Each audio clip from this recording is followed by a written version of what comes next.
Hey guys, how's it going? I'm Kermode. In this video, I want to show you guys how you can make sounds lo-fi. I see a lot of people investing in fancy expensive plugins or wishing they had analog gear, and I think that's just absurd. You can really achieve a lot of the same effects manually yourself with almost any tools that come with a DAW. Now, before we get into this video, I do want to say this video is sponsored by Audeze headphones. Audeze made the headphones I'm wearing right here, and they've become an absolute integral part of my workflow in my studio. I really can't recommend them enough, so if you want to go check them out, head down to the description of this video. But without further ado, let's dive right into it. So I have a guitar chord loop here.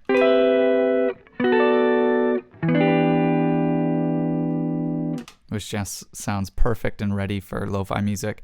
And the first and easiest way you can make something sound lo-fi is simply EQ. So when things were recorded on old microphones, they weren't able to represent frequencies as well as they are represented nowadays. And one of the biggest ways they faltered were in terms of high frequencies and low frequencies. So for an immediate easy way to make something kind of sound lo-fi, like it's coming out of a radio or vintage, you need to start shaving off the highs and shaving off the lows and creating this sort of band pass type shape.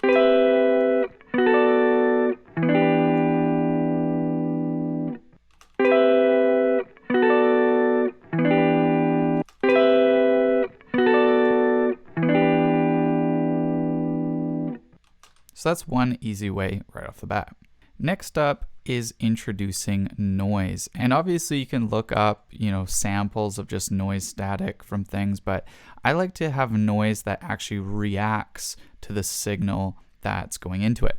So in Ableton, there's two devices I recommend you do this with. There's more, you can actually do it with things like vocoder, but it's going to be vinyl distortion or erosion. So I like erosion because either the wide noise or noise setting reacts really well to the incoming signal. So how it works is you select where the frequency band is going to exist, where the noise is going to create, and then you simply select how much. So that's a bit too high, so let's kind of lower where the noise sits. And let's really shrink the amount. Very subtle. Now the reason I'm not picking wide noise is if you're going for a lo-fi sound, old stereo effects were a little more hard to come by. A lot more things were mono.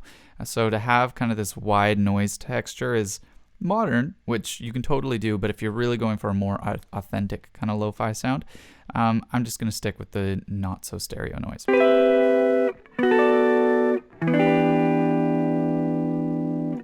So I like that because it's reacting to the incoming signal. So next up you have vinyl distortion. Now vinyl distortion, it doesn't right off the bat react to the volume. So you have volume with crackle and you pick crackle density and you can hear there's just noise in that sound. The problem, however, is it's always going. Now I turned these off. This has to do with the distortion aspect of it. We'll come back to that. But in terms of just the crackle, we're just worrying about this volume and this density. Now we can make this volume reactive. Now this is a bit more of an Ableton thing. So if you're not using Ableton, bear with me here. But if we go to Max for Live, there's a device called Envelope Follower. What Envelope Follower does is it tracks the gain of the incoming signal.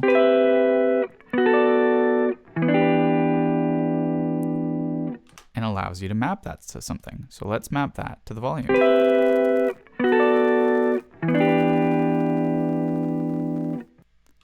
So notice how as the guitar came in, we got this nice static.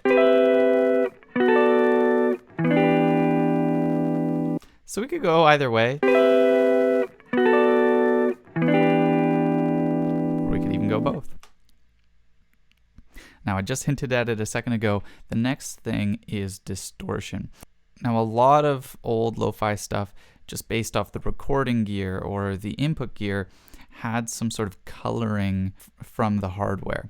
Now, I'm not saying we should go and crunch this sound, but some sort of subtle distortion can be really nice. So going back to the vinyl distortion, there's a distortion unit here, which I'm not going to go into huge depth on because this isn't a tutorial on distortion. But if you play around with it, you can introduce subtle distortion. So I'm going to turn up the drive.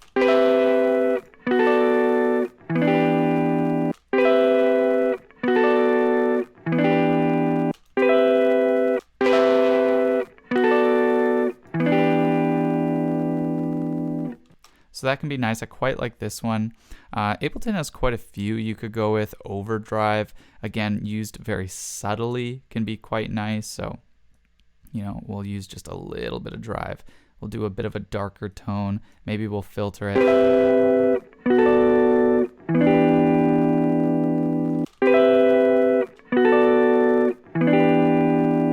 Maybe we'll stack.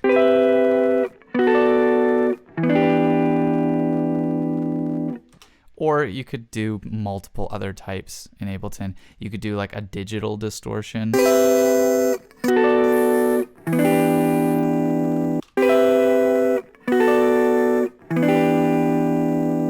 Which is kind of a different type of lo-fi sound. It's like almost like bad digital gear or something. But, you know, the choice is yours. You've got tons of other ones.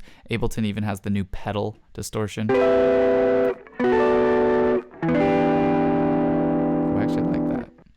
Maybe we'll do just a very subtle amount of that.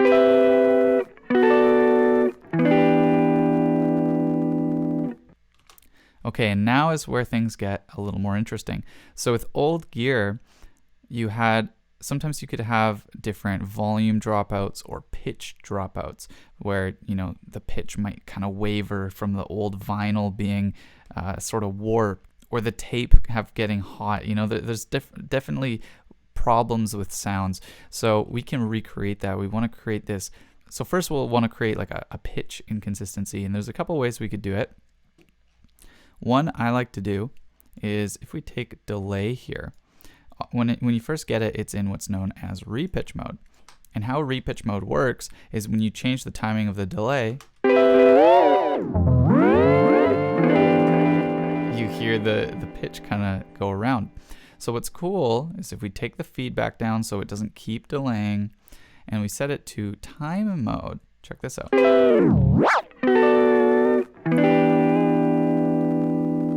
So if we want a very subtle type of delay, we can either do it in a controlled way, or we can do it in a bit of a random way. And I'm going to do it in a random way, where we take LFO, the Max for Live device, we map it to this value, and we don't want it doing something like this. This is insane.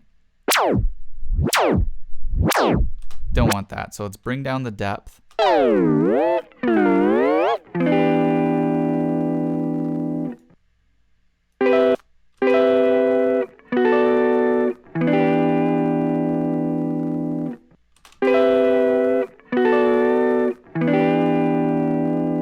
And for the rate, let's set it to random, but the random is a bit chunky, which I don't quite like, so let's smooth that so it smoothly jumps between these random positions.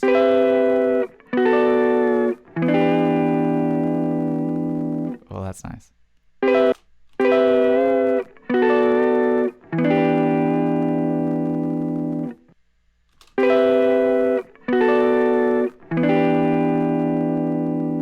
That's really cool. And if we wanted to go one step further, we could do this with volume as well. And volume, I usually find it's better when it's a little bit quicker than that. So we're going to map this to the gain. So let's not offset it. And it's going a bit too far for me. We don't want to go very far. We want to be very subtle. And I like to increase the rate on this so it's a bit more of a jitter. See, if we go too far, you'll really hear it.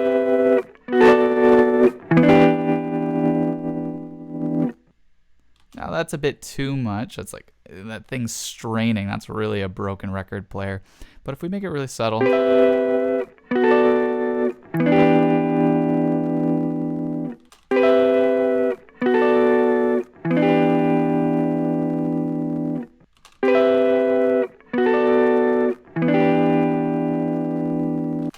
go back. Let's hear what our pure sound is.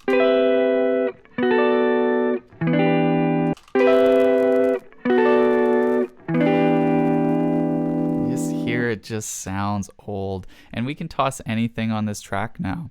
So you can toss vocals on, for example. Oh, what I would do for just a moment with you. Oh, what I would do. And obviously you're gonna have to make adjustments for the incoming signal. Like, this is a bit dark now. We could put some piano on here.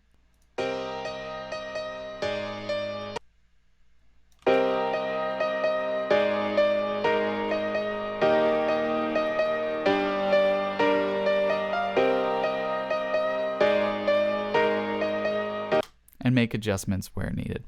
But there we go. That's how you can lo-fi sounds in Ableton or the DAW of your choice. So thanks again, guys. I'm Kermode.